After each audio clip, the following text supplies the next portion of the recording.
सुनसान सड़क के बीचों बीच आंखों में आंसू लिए खड़ी सिमरन समझ ही नहीं पा रही थी कि आखिर वो किस तरफ जाए। उसने एक बार फिर नजरें उठाकर चारों तरफ देखा। सारा शहर नींद के आगोश में जा चुका था। उसे लग रहा था कि सड़क के दोनों ओर लगी कतारबद्ध लाइटें भी सर झुकाकर उससे बोल रही हैं, मैडम इतनी रात को यहाँ क्यों खड़ी हो, घर जाइए। उद्धरण चिन्ह। घर याद आते ही लगा चांद बादलों से लुका छुपी करके उसे चिढ़ाता हुआ बोल रहा है, और भागो घर से, अब तो यही सड़क पर भटकोगी तुम या फिर कोई राज पकड़ कर ले जाएगा उस घिनौने दलदल में जहाँ से अभी तुम बचकर भाग निकली हो। और लाइट, सड़क, चांद सभी हा हा हा करके हंस पड़े हो। इतनी आवाजें एक साथ सुनकर सिमरन पर हाथ रख पागलों की तरह चिल्लाने लगी, चुप हो जाओ, माफ कर दो मुझे, बहुत बड़ी गलती कर दी मैंने घर से भागकर, माफ कर दो मुझे। और निढाल होकर वहीं सड़क किनारे डिवाइडर पर बैठ गई। खुद से ही बात करते हुए मान जाती सभी की बात तो आज ये भयानक रात न देखनी पड़ती। कितना प्यार करते थे उसके मम्मी पापा उसे, पर उस पर तो राज के प्यार का भूत चढ़ा था भी तो वो कॉलेज का सबसे हैंडसम और अमीर लड़का, जिससे कॉलेज की ज्यादातर लड़कियां दोस्ती करना चाहती थी, पर राज ने दोस्ती के लिए सुंदर सी सिमरन को चुना था। शुरुआत की थोड़ी ननुक के बाद आखिर सिमरन भी मान गई। पहले दोस्ती हुई, फिर दोस्ती प्यार में बदल गई। और कॉलेज के बाद जब सिमरन के पापा ने उसकी शादी के लिए उसे किसी लड़के से मिलवाना चाहा तो उसने साफ शब्दों में उन्हें राज के बारे में बताकर उसी से शादी करने की बात की। एक बार को तो लगा कि पापा मान गए हैं, पर फिर पता नहीं उन्हें राज के बारे में क्या पता चला कि वो सिमरन की शादी राज से करवाने के बिल्कुल खिलाफ हो गए। सिमरन बहुत रोई, पर हर बार सिमरन के पापा ने ये बोलकर कि वो बड़े बाप का बहुत बिगड़ा हुआ लड़का है, वो तुम्हारे लिए सही नहीं है, तुम उससे दूर रहो, सिमरन को समझा देते। माँ भी पापा के साथ थी। एक दिन राज के प्यार में अंधी होकर वो सब छोड़ उसके साथ घर से भाग निकली। 2-3 दिन तक तो राज उसके साथ ठीक रहा, फिर कुछ अलग अलग सा रहने लगा। उसे देखकर यूं लगता जैसे वो कोई प्लान बना रहा हो।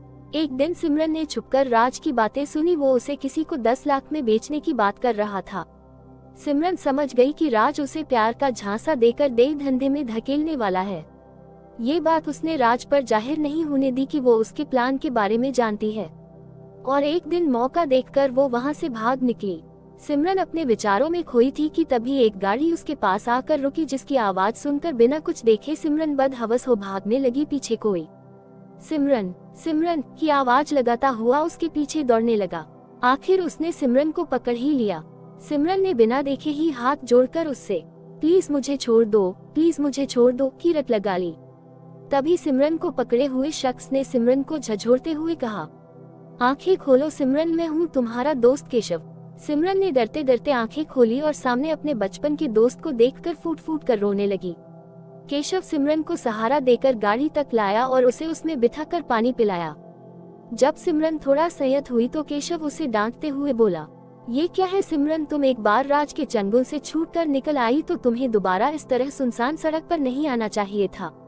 अगर वो वापस आ जाता तो सही होता, ले जाकर बेच देता मुझे उस दलदल में। वैसे भी मेरी फिक्र किसे है, तुम्हें पता है राज के चंगुल से निकालकर मैं सीधे घर पापा के पास गई थी, पर उन्होंने मेरे मुंह पर दरवाजा बंद कर दिया ये बोलकर कि अब मुझसे उनका कोई नाता नहीं।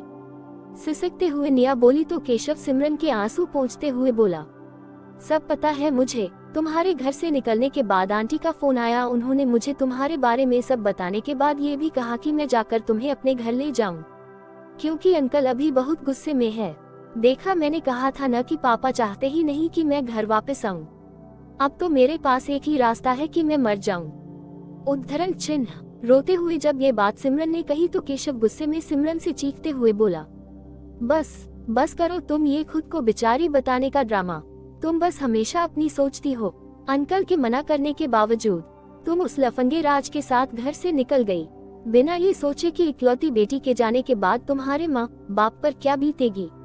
और अब जब वापस आई हो तो अंकल के जरा से डांटने पर निकल पड़ी अपनी जिंदगी खत्म करने।